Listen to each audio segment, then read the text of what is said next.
The wedding planner stole my family yacht. A man spent nearly 10 years restoring his late father's vintage yacht by hand. The boat meant everything to him. It was one of the last real connections he still had to his father after he passed away. Then one day, a luxury wedding planner approached him with a huge offer to rent the yacht for a celebrity-style wedding reception. He refused immediately, politely, several times. But according to him, the woman wouldn't take no for an answer. And after he briefly left town for a family emergency, he came back to discover something absolutely insane. The yacht was gone. At first, he thought it had been stolen. Then he found photos online showing hundreds of guests partying on the deck during a luxury wedding event, using his yacht without permission. What happened next allegedly ended with screaming guests, Coast Guard involvement, multiple lawsuits, and one wedding planner learning a very expensive lesson about entitlement. According to the man telling the story, the yacht originally belonged to his father. It was an older vintage vessel, docked in the south of France. Not some billionaire super yacht, but beautiful in a classic way. Wood detailing. Vintage brass fixtures. And according to him, his father absolutely loved it. Growing up, some of his best childhood memories happened on that boat. Fishing trips, quiet evenings on the water, learning how to maintain engines beside his dad. Then after his father passed away, the yacht slowly deteriorated. According to him, maintaining old boats is brutally expensive, especially vintage ones, but he couldn't bring himself to sell it. So over nearly 10 years, he slowly restored it himself, fixing engines, replacing woodwork, repainting sections by hand. According to him, the yacht became less of a hobby and more of an emotional project. It felt like preserving part of his father. Eventually, the restoration became impressive enough. The people around the marina started recognizing the boat. Tourists took photos beside it. Locals complimented it constantly. That attention eventually attracted somebody else too, a luxury wedding planner. According to him, she first approached him politely at the marina. She introduced herself professionally and explained she organized upscale wedding events for wealthy clients. Apparently, one couple desperately wanted a vintage yacht reception for their wedding weekend. And according to her, his boat was absolutely perfect. She offered him a huge amount of money to rent it for one evening. But according to him, he immediately refused. Not because he hated weddings, because the yacht was personal. He didn't want drunk strangers partying across something carrying enormous sentimental value. The planner seemed annoyed by the rejection immediately, but according to him, she stayed polite initially. Then over the following weeks, she kept returning. Bigger offers, more pressure, more promises about professional handling. At one point, she allegedly even implied he was selfish for refusing. According to him, that's when he became firm. No, absolutely not. The yacht was not available. Then shortly afterward, he had to leave town unexpectedly for a family emergency involving his aunt. Before leaving, he secured the yacht at the marina as usual. Locked access, covered equipment, normal procedure. Then several days later, he received a phone call from a friend at the marina. According to him, the friend sounded confused immediately. Did you rent your yacht out for an event? His stomach dropped instantly, because he already knew the answer. No. The friend then sent photos. And according to him, seeing them genuinely made him feel sick.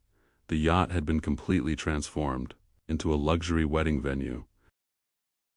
Flowers everywhere. Champagne stations, lighting equipment, dozens of guests partying across the deck. And standing near the center of it all was the wedding planner. According to him, he immediately started driving back toward the marina in complete disbelief. The entire time, he kept assuming there had to be some misunderstanding. Maybe somebody forged paperwork. Maybe marina staff got tricked somehow. But once he arrived, the situation became even crazier. According to him, temporary wedding security actually tried stopping him from boarding his OON yacht. At first, They assumed he was some angry random guest. Then he started screaming that it was HIS property. Apparently, the wedding planner immediately recognized him and panicked. According to him, she rushed over insisting there had been a miscommunication, but things got worse very quickly, because according to marina records, nobody had authorization to move or use the yacht at all. Meaning the vessel had essentially been taken without permission. At that point, he contacted authorities immediately. According to him, guests slowly started realizing something was very wrong. The atmosphere shifted from luxury wedding fantasy to complete chaos. Some guests thought it was a prank. Others started leaving immediately. Meanwhile, the wedding planner allegedly kept trying convincing him not to ruin the event, and according to him, that sentence nearly pushed him over the edge, because she had already ruined it herself the second she decided she could ignore his refusal.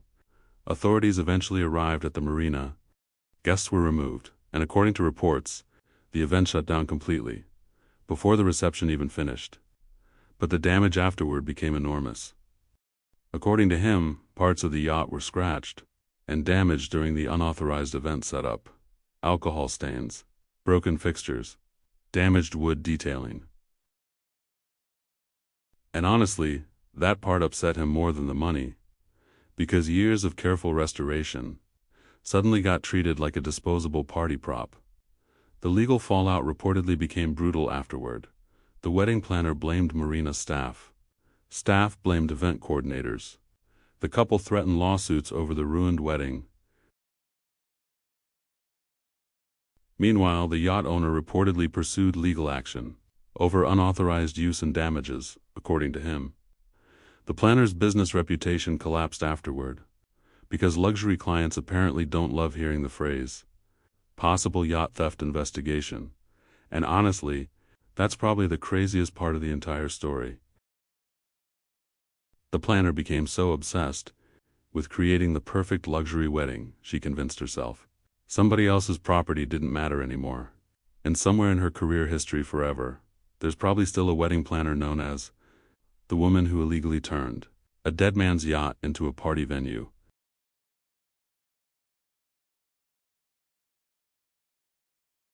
My HOA neighbor thought she owned the street. Every neighborhood has that person, the one who acts like they own the entire street.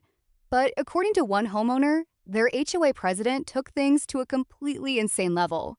She measured grass with a ruler, reported people for improper curtain colors, threatened fines over garbage bins being visible for more than 30 minutes. And apparently she spent so much time spying on neighbors that people started joking she knew everybody's schedule better than the police did. Most residents stayed quiet because fighting the HOA usually just makes your life worse. Then she targeted the wrong homeowner. A recently retired lawyer with way too much free time and an unhealthy love for reading HOA bylaws. What started as petty neighborhood drama eventually turned into lawsuits, public meetings, financial audits, and one HOA president having a complete meltdown in front of the entire neighborhood. According to the homeowner telling the story, the neighborhood originally seemed peaceful. Quiet streets, well-maintained homes, friendly neighbors. Nothing unusual. Then the HOA president changed everything. We'll call her Karen. According to residents, Karen treated the homeowners association less like a volunteer position and more like she'd been elected supreme ruler of the neighborhood. At first, the rules seemed annoying but manageable. Reminder emails, complaints about lawn height, parking warnings, typical HOA nonsense. Then, according to the homeowner, Karen became obsessed with control. She started driving through the neighborhood multiple times every day, looking for violations. And according to several residents, she'd even stop her car in front of houses, taking photos secretly. One family got a warning because their Christmas decorations stayed up 2 days too long. Another neighbor got threatened with fines because their garage door remained open during a football game. Then came the curtain incident. According to the story, Karen actually complained that one homeowner's curtains were too bright and negatively affecting neighborhood appearance. That's when people started realizing she was becoming genuinely insane. But most residents still stayed quiet because fighting HOAs is exhausting. And according to the homeowner, Karen absolutely relied on that fact. She weaponized paperwork constantly, violation notices, threat letters, fine warnings. Some residents just paid small fines simply to avoid dealing with her. Then a new neighbor moved into the community, a retired attorney named David. According to the homeowner, David seemed calm, friendly, and extremely patient. At first, Karen clearly assumed he'd be easy to intimidate too. That assumption turned out to be catastrophic. It started over something unbelievably petty. David parked his pickup truck in his own driveway overnight. According to Karen, the truck looked too commercial for the neighborhood aesthetic. So naturally, she sent him a violation notice demanding he stop parking it outside. According to residents, David responded politely at first. He asked which exact HOA rule prohibited the truck. Karen apparently replied with vague nonsense about community standards. But David kept asking for the actual written rule. That's when things escalated. According to the story, Karen absolutely hated being questioned. So instead of backing down, she doubled down. She started issuing more violations. One for trash bins, another for lawn edging, another because his mailbox supposedly wasn't HOA approved. Residents quickly realized what was happening. Karen was targeting him personally, but according to the homeowner, David stayed weirdly calm through all of it. Then neighbors started noticing something funny. David had begun attending every single HOA meeting. Not casually either. He arrived carrying binders, printed bylaws, financial reports, and according to people there, Karen visibly hated seeing him walk into meetings. Because, unlike most residents, David actually read the HOA documents, apparently cover to cover. That's when he started uncovering problems. Lots of problems. According to the story, Karen had allegedly been issuing fines not properly approved under HOA procedures. Some violation notices violated the HOA's own bylaws entirely. Then David reportedly found something even bigger: financial irregularities, money missing from maintenance budgets, unapproved landscaping expenses, suspicious reimbursement payments. According to the homeowner, that discovery completely changed the war, because suddenly this wasn't just about annoying HOA letters anymore. Now people started wondering whether Karen was abusing association money too. And according to residents, word spread fast. Neighbors who'd stayed silent for years suddenly started showing up to meetings. People brought copies of old fines, complaint records, emails.